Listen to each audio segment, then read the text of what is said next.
I've already pre-shuffled, and I'll use 2 oracle cards for your recent past. They're the two cards to the very far left side of the screen.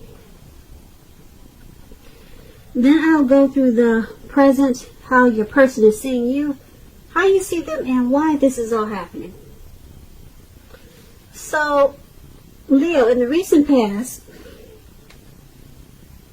we have pay attention to the red flags. The signs are cautioning you. And it's paired with patience. On the flip side of this card, it says, trust in divine timing. Your future holds something far greater than your past. So, in the recent past, you might have been holding on to a long-lost love or a relationship that was about to end, or it needed to end. Something about your past you were probably clinging to. And with this patience card, it's just letting you know, like it said, your future holds something far greater than your past. Trust in divine timing. So you're holding on to something or someone, okay, and you probably didn't want to let it go, but it looks like you should have, because there might have been some red flags, and the signs, they were cautioning you. So you just needed to know that maybe it's time to let go, because there's something better out there. That patience card is a really pretty picture. I hope you can see it.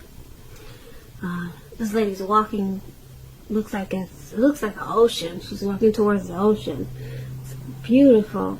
But anyway, there was something bigger and better for you. So there were probably signs. Maybe you ignored them. Maybe you didn't. But there was something much, much profound. Because look how big and beautiful that ocean or that lake is. That's what's waiting for you. You just needed to probably just let go. So Leo, that's the recent past. Let's head on over to the present time. We have 7 of Cups, and then we have the Ace of Swords. Now the 7 of Cups is about choices. It could indicate confusion, and it could also point to disorganization. Got too much going on. It's a need to narrow your focus. You're probably trying to do too much and doing most of it not really well. So try to choose just a few things that are on your plate and work through them one by one. You may be feeling overwhelmed at this time. Just remember, you can definitely control at least some areas. How much you're trying to take on, you can control that. When you're asking about love and relationships and you get the 7 of Cups, you could possibly have several romantic choices at this time. So be clear and specific about what you want in a relationship. Evaluate your choices thoughtfully. Be honest and as clear as you can with all the people involved, including yourself, then move ahead.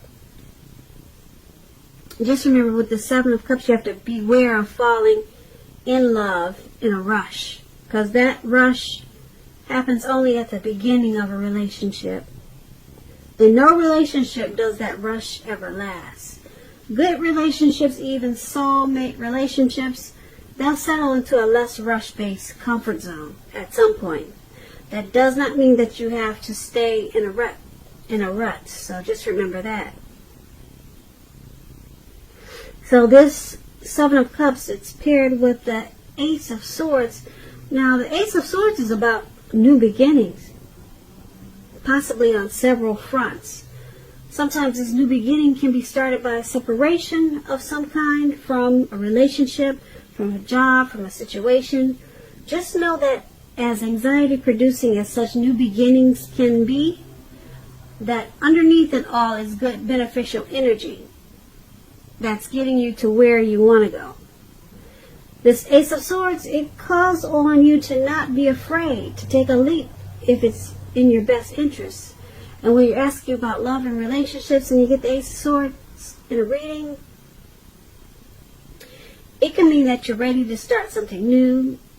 And if you're in a relationship, it can indicate there's something about the relationship that you choose to put a stop to. So don't hesitate to speak your mind at this time. If something in the relationship is hurtful or bad for you, and you lose your partner because you say so, just know you haven't lost. You're being guided towards a relationship that's better for you. And that seems like what we just talked about in the recent past. Okay, but with these two cards paired together, Seven of Cups and the Ace of Swords for your present time, it's time to reevaluate your choices. You got probably have a lot of choices, and it's causing some confusion and disorganization. And being that it's paired with the Ace of Swords, yeah, there's something you need to put a stop to. Probably all of these choices, so many choices that you have, there's something you're going to put a stop to, and it's going to cause a new beginning. Whatever it is, there's some type of stop that has to happen. Something. Just for you to get this grand, beautiful new beginning.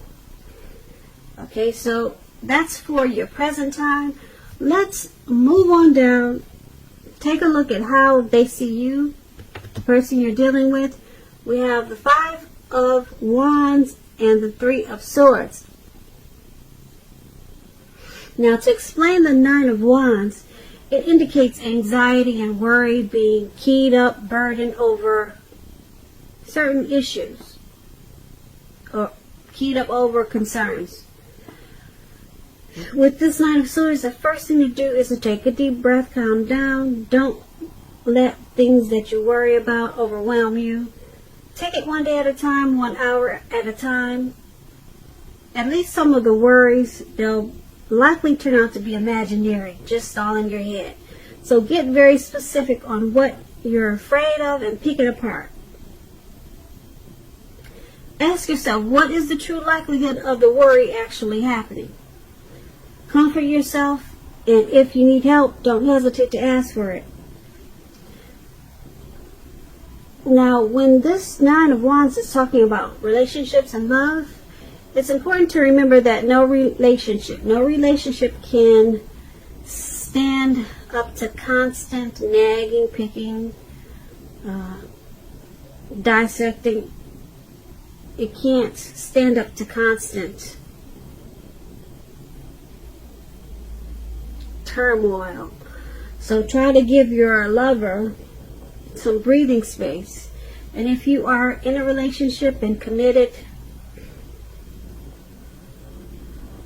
well, if you're, just put it this way, if you're single and you get this card in a reading, this Nine of Wands,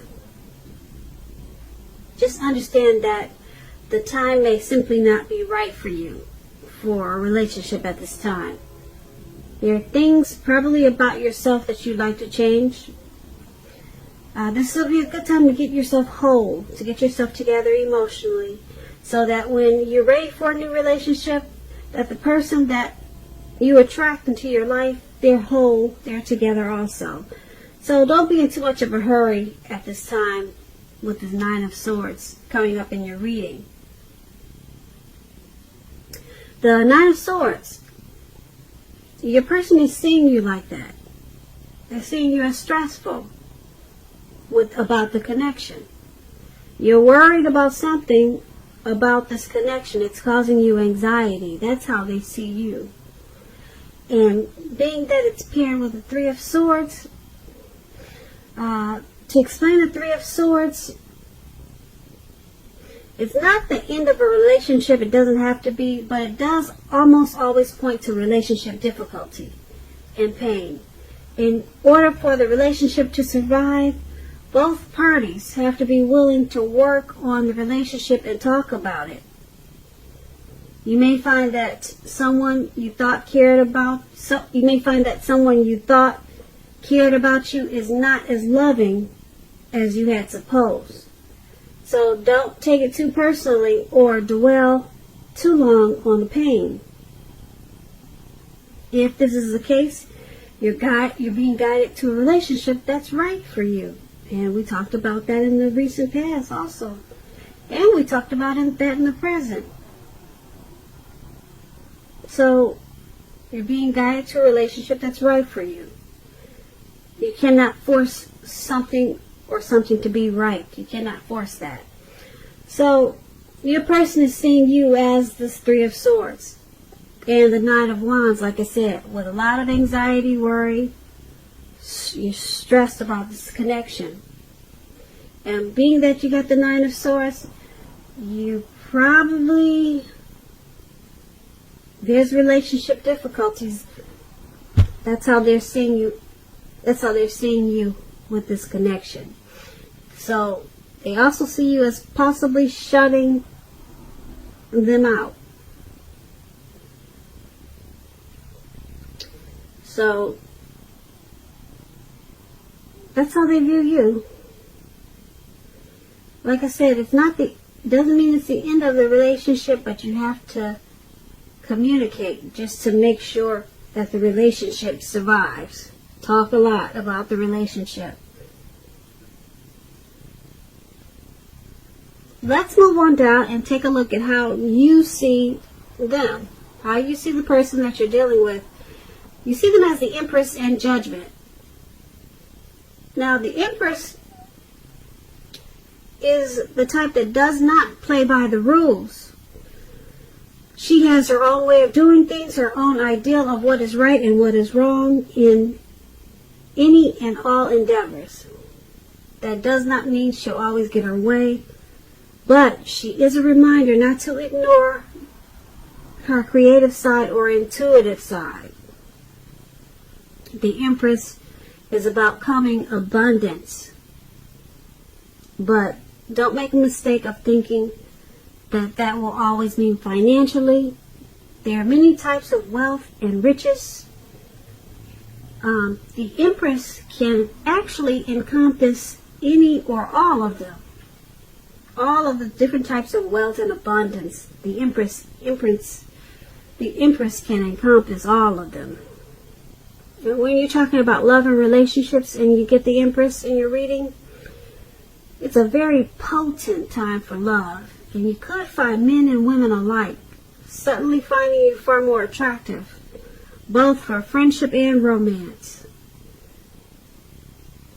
But you'll have to be careful with how you use this power.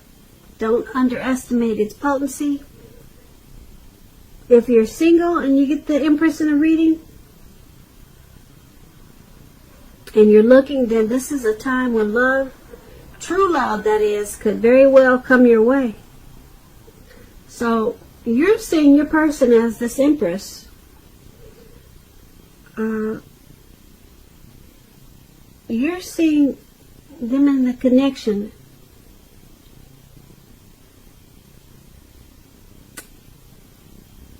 as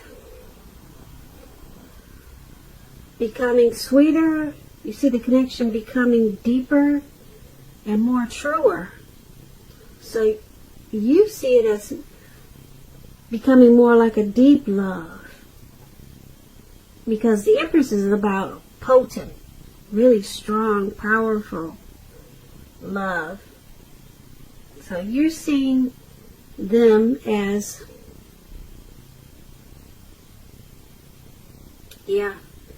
as this connection becoming better, sweeter, deeper, and more truer. Okay, and it's paired with the Judgment card.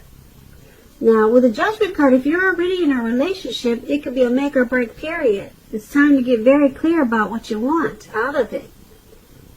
Then take steps to make it come about. So you see the connection as it becoming more rich, but you also see it as a make or break period. So you must have a lot of mixed feelings there. Yep. You see it as a deep, deep love. That's how you see them. That's how you see this connection.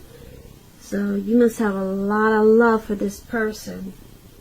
Or either you want it to be that way. You want it to become sweeter, deeper, and more true.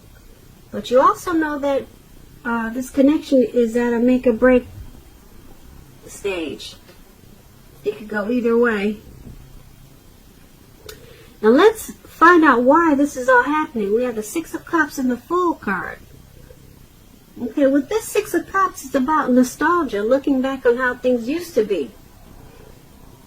It can be, but not always, connected to children, childhood. It's important not to spend too much time and effort thinking about the good old days, because we all have happy memories to reflect on from time to time.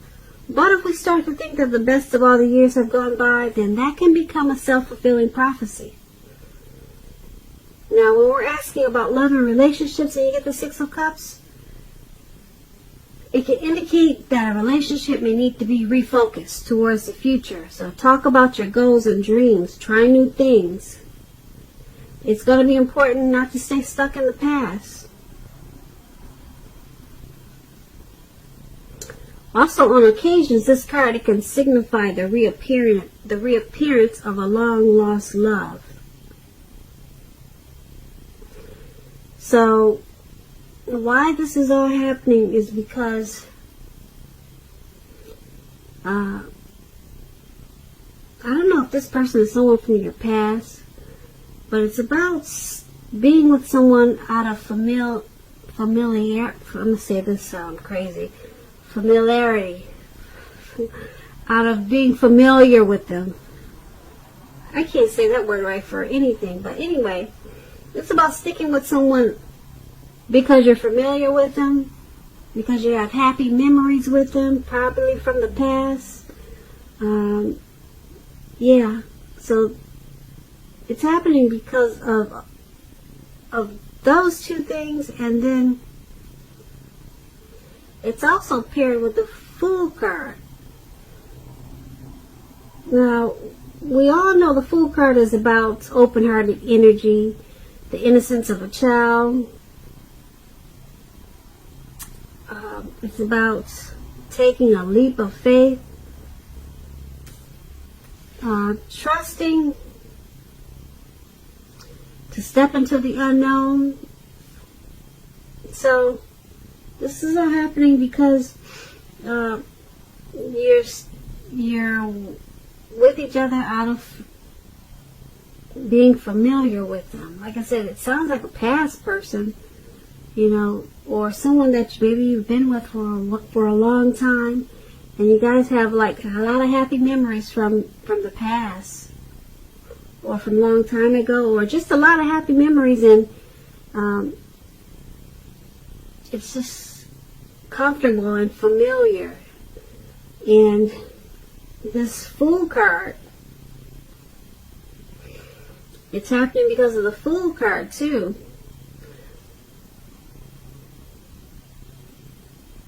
It's about a leap, just taking a leap. Maybe you two have just jumped into the relationship without putting a lot of work into it.